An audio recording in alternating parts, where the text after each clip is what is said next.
goes over and supplies the other tank. This one right here is your vent.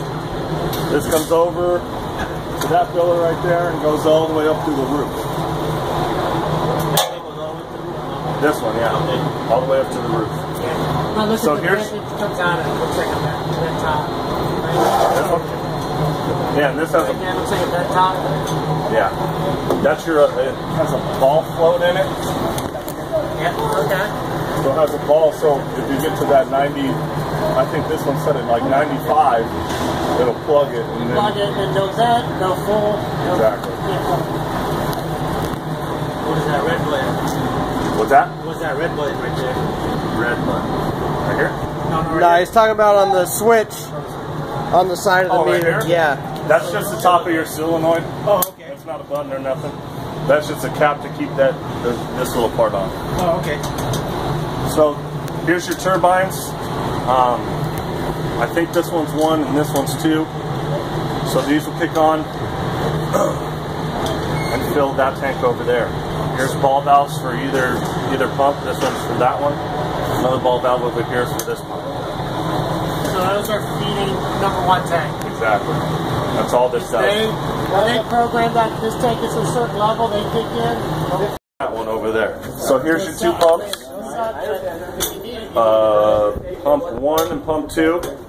These go to this supply line right here, and that pumps all your fuel up to the roof, to your belly tanks.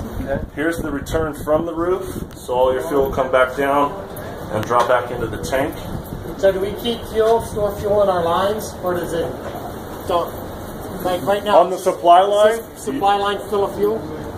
it will be, yeah, because we have check valves down here so that it won't come back down. Come back, okay. So your supply, but your return line should always be empty. There's no check valves or anything stopping it down here, so it should just gravity feed all the way back down. We got the probe. Here's your vacuum again, and this vacuum is going to your return, your supply, and your vent over here. There's your vent. This is that far one.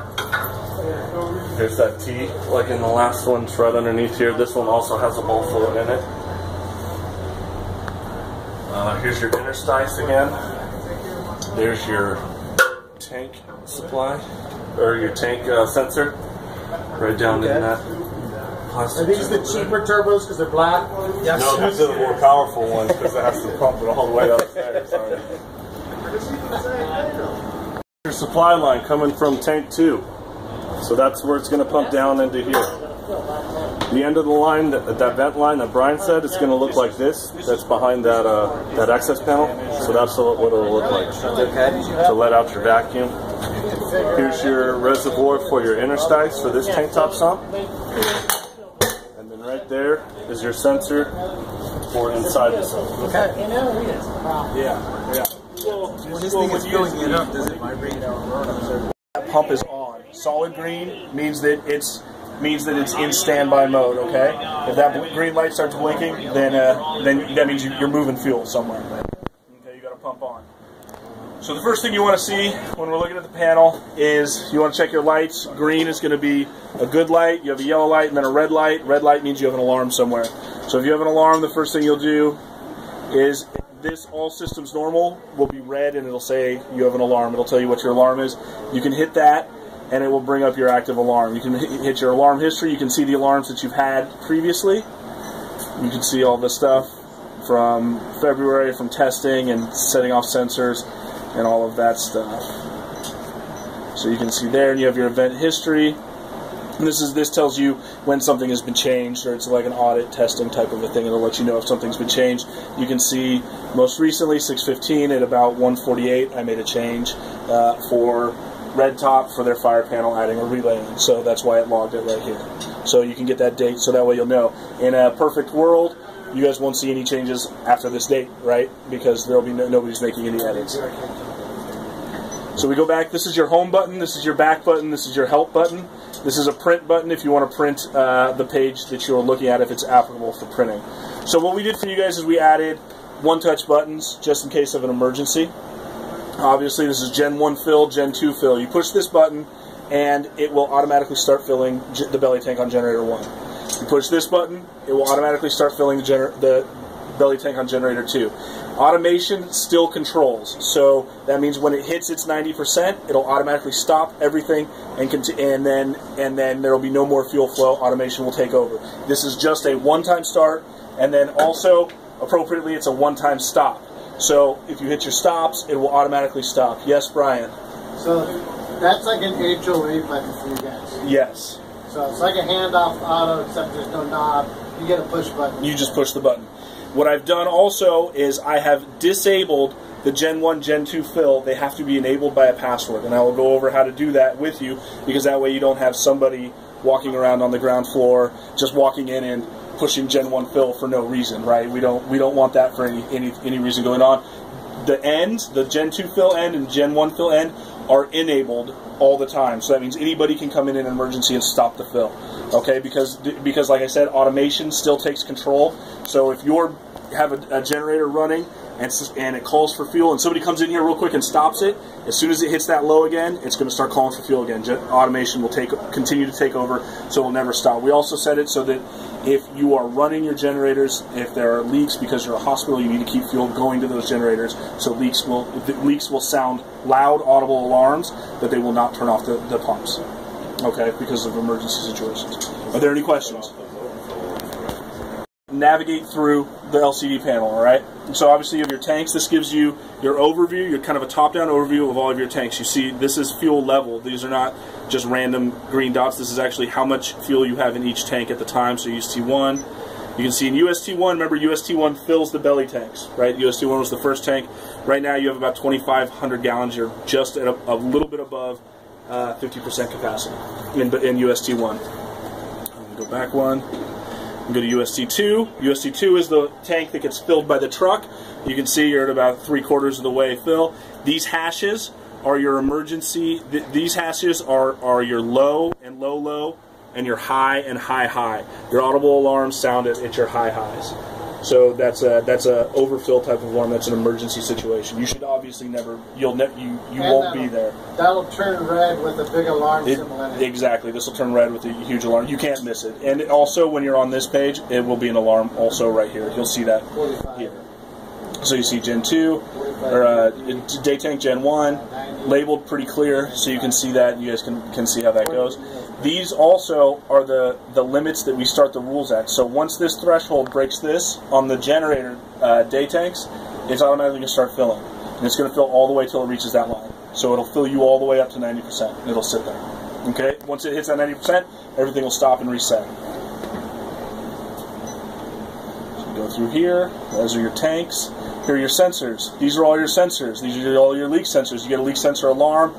You can come here, and just like the tanks, there'll be a little alarm signal right next. There'll be a little red signal. Typically, but we have them actually labeled pretty clear if you look at them. So you look at this one. This is Universal Leak Sensor. That's ULS Gen 1 Supply Pan. So it'll tell you it's in the supply pan, which is a pan that's up under the supply line upstairs on generator 1. And we've got a pretty good labeling scheme all throughout. There's Gen 1 rupture basin. So it lets you know the Gen 1 rupture basin's going off. You see here you have UST1 Manway 2. So Mitch went over where those were with you guys earlier, and it's the same thing. So these ULSs are universal liquid sensors. These will sense water, they will sense diesel, they will sense anything. It's basically, I think Mitch, did you show them how they're? It's just a little sensor with a float inside it, and any liquid will lift that float, and then it'll send off your alarm. You'll get loud audible. You'll get the alarms you got yesterday. Those loud audibles. So you get one right over here, I think, in building 77 and 70. You get one in your office at 75, and you get one right over here at security. There you go. Is this FCC or scan? Security. Yeah. Security will Can it differentiate what type of liquid? This can. The audibles will not. So once you hear those alarms going off, you'll know to come here. You know to come here. But you can silence those alarms at the site. Does it know if it's diesel or water? No, it will not know if it's diesel or it will not know if it's diesel or water. Either way, it means there's a bunch. Right. Yeah, it means there's something. You either have diesel leaking up from the tank or. So here are your pumps that you have set up. These pumps are set up in. This is your alternating pumps: the UST1, STP1, and 1 STP2. These are your alternating redundant pumps. We have these two pumps. You can see right here, UST1 turbine 1, UST1 turbine 2. These are those two right there. We have these tagged in a group that monitors for flow, monitors for head pressure. If one of those pumps fails, the second one will automatically kick on. So that's how that works. It's a redundant pump setup. I think Mitch showed you where all the pumps are outside, so you guys are good to go there. I myself have never seen a pump go out. Have you seen a pump go out? I've never seen redundancy really. This gives you the vacuum containment zones for all of your 4 zones that you have here. So all your pipes are double contained, so there's vacuum in between, monitoring for leaks in that double containment, right? So you're underground and all that stuff. If these drop down and they drop too fast, they've been automatically measured by the device. So if it drops too fast out of the device's range, it's going to say you have a leak and it's going to put it into alarm, and then yours will come out here. Now these are not audible alarms; these will just be these red alarms that come through here. But it won't ring through the whole building. So we basically want to stay in the yellow scales. Yeah, and it does it automatically. It does it automatically because the vacuum will degenerate and the pumps actually kick on and pull. This is the pump that's running on it, and it's zone 2 vent. You can see here is zone 3. This is your supply. It's running on UST2, STP1.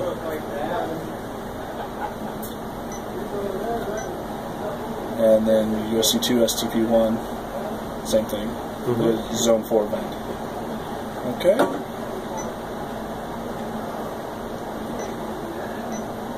Now here's where we get to the reports where we were talking about a little bit earlier. We were talking about those reports. So you can have your report type. You can choose your report type. You come here, you get inventory, so it'll give you a report on how much diesel you have in all of your systems. You get your tank test, you get your pumps, you get your sensor reports. This is the one you were probably looking for, your alarm history. Yep. And so you can do a date range. First off, you can check for all alarms right there. You go your date range. You can do by month. You can do last 30 days. You can separate the months out all the way back to May 2015 when the device was created. So you can see that. Going out real quick.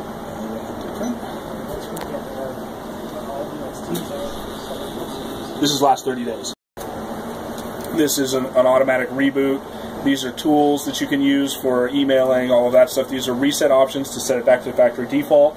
Please don't do that, but if you do, we keep backups of your configuration so we can send them out and have it completely uploaded just in case. It happens. It's happened before. So if we go to setup, and remember I was telling you earlier about enabling the automatic, the manual fills, right? So the way we want to do that is we come in here, we go to setup, and then we're going to go to configuration. It's going to ask us for a password. Now I can change your password to whatever you want, and I will show you how to change your password if you want. Right now you have a default password of everybody trusting in this room. Yes. Okay. Admin. All lowercase. Admin, all lowercase. So we're going to go ahead and enter admin.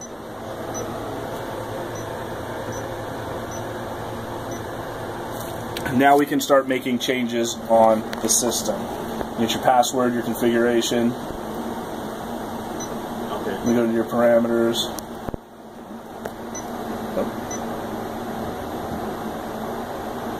You see this is your system preferences, your system ID. You can see here you got your hospital name, you got all of that stuff going on, your address, all of that stuff. Come in here in your configuration.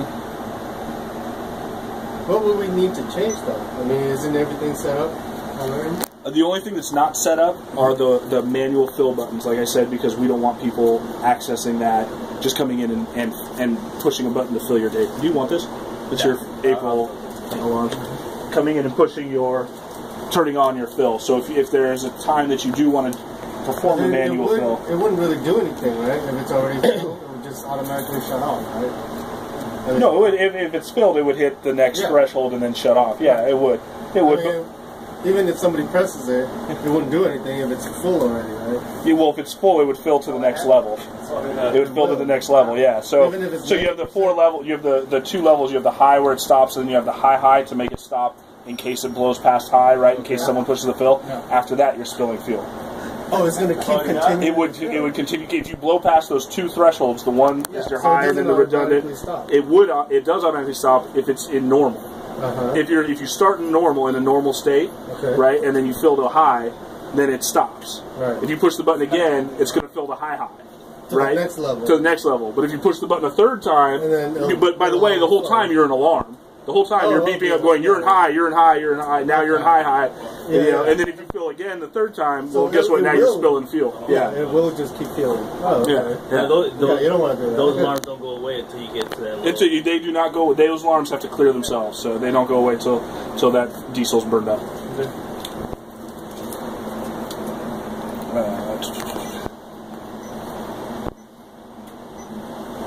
Utility.